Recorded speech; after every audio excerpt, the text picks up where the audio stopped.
हरे कृष्ण। वरुथनी एकादशी हिंदू धर्म में अत्यंत पुण्यदायी और प्रभावशाली मानी गई है।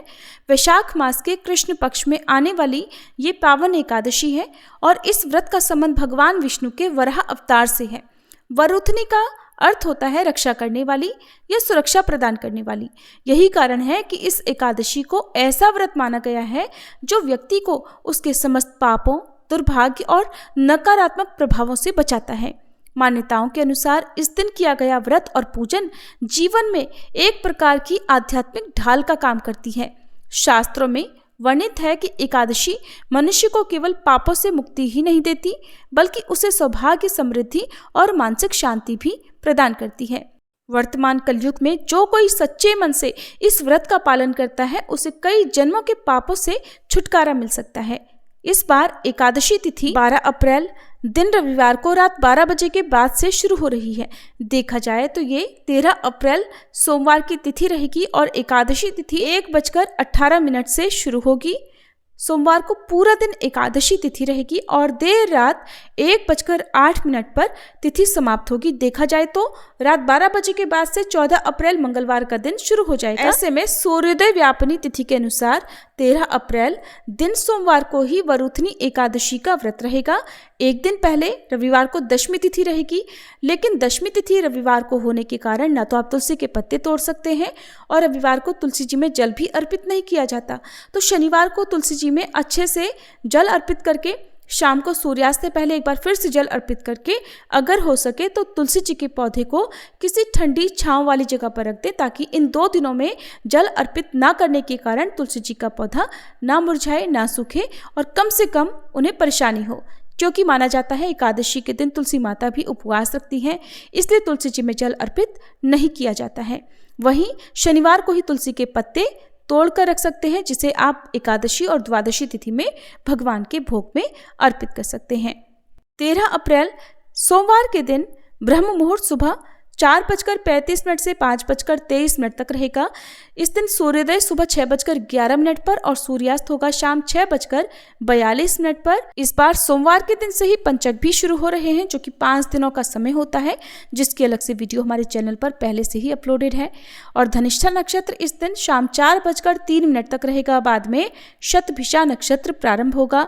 शुभ योग शाम 5:16 तक रहेगा। बाद में शुक्ल योग प्रारंभ होगा। इस दिन शिववास कैलाश पर रहेगा, जिस समय भगवान शिव बहुत ही प्रसन्न मुद्रा में होते हैं। इस समय आप, क्योंकि सोमवार का दिन है, तो महादेव के साथ साथ भगवान विष्णु का पूजन कर सकते हैं, जिससे आपको की गई पूजा या व्रत का 2 गुना फल प्राप्त होगा।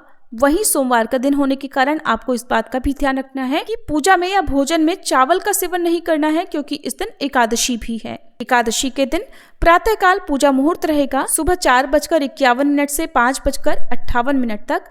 सायंकाल पूजा मुहूर्त शाम 6:44 से 7:53 तक रहेगा। द्वादशी तिथि 14 अप्रैल दिन मंगलवार को 1:09 AM से देखा जाए तो ये सोमवार की देर रात 12 बजे के बाद का समय होगा, तब द्वादशी तिथि लगेगी। मंगलवार को पूरा दिन द्वादशी तिथि रहेगी और द्वादशी तिथि का समापन देर रात 12:12 पर होगा। इस बार 14 अप्रैल मंगलवार को मेष संक्रांति भी है और इस दिन पुण्यकाल और महापुण्यकाल का सबसे अधिक महत्व होता है, तो ये दिन बहुत खास रहने वाला है। इसलिए मंगलवार के दिन आप इन मुहूर्तों में जो भी शुभ कार्य हो वो कर सकते हैं, क्योंकि इस दिन खरमास की समाप्ति भी हो रही है। वहीं द्वादशी तिथि को शुभ और निर्धारित मुहूर्त के अंदर ही व्रत खोलने से व्रत का संपूर्ण फल प्राप्त होता है। सूर्योदय के बाद और हरिवासर बीतने के बाद व्रत खोला जाता है, लेकिन इस बार सूर्योदय के कुछ देर बाद तक हरिवासर का समय रहेगा, इसलिए आपको व्रत खोलने में जल्दबाजी नहीं करनी है। द्वादशी तिथि लगते ही हरिवासर का समय भी शुरू हो जाता है और जो कि इस बार 14 अप्रैल दिन मंगलवार को सुबह 6:53 तक समाप्त होगा। इसके बाद ही आप एकादशी का उपवास खोल सकते हैं और उपवास खोलने का शुभ मुहूर्त सुबह 6:54 से 8:31 तक रहेगा। अगर द्वादशी तिथि पूरा दिन रहती है और कुछ कारणों की वजह से अगर कोई प्रातःकाल पारण करने में सक्षम नहीं है तो उसे मध्याह्न के बाद पारण करना चाहिए। ऐसे में आप दोपहर 1 बजे से 3 बजे के बीच में भी व्रत का पारणा कर सकते हैं। 14 अप्रैल मंगलवार को मेष संक्रांति है, जो कि सोलर नववर्ष का प्रथम दिन भी माना जाता है और इस दिन सूर्य नारायण मेष राशि में प्रवेश करते हैं। इस समय क्योंकि खरमास चल रहा होता है, जो कि 15 मार्च 2026 से प्रारंभ हुआ है और आज 14 अप्रैल मंगलवार को खरमास की समाप्ति भी होगी।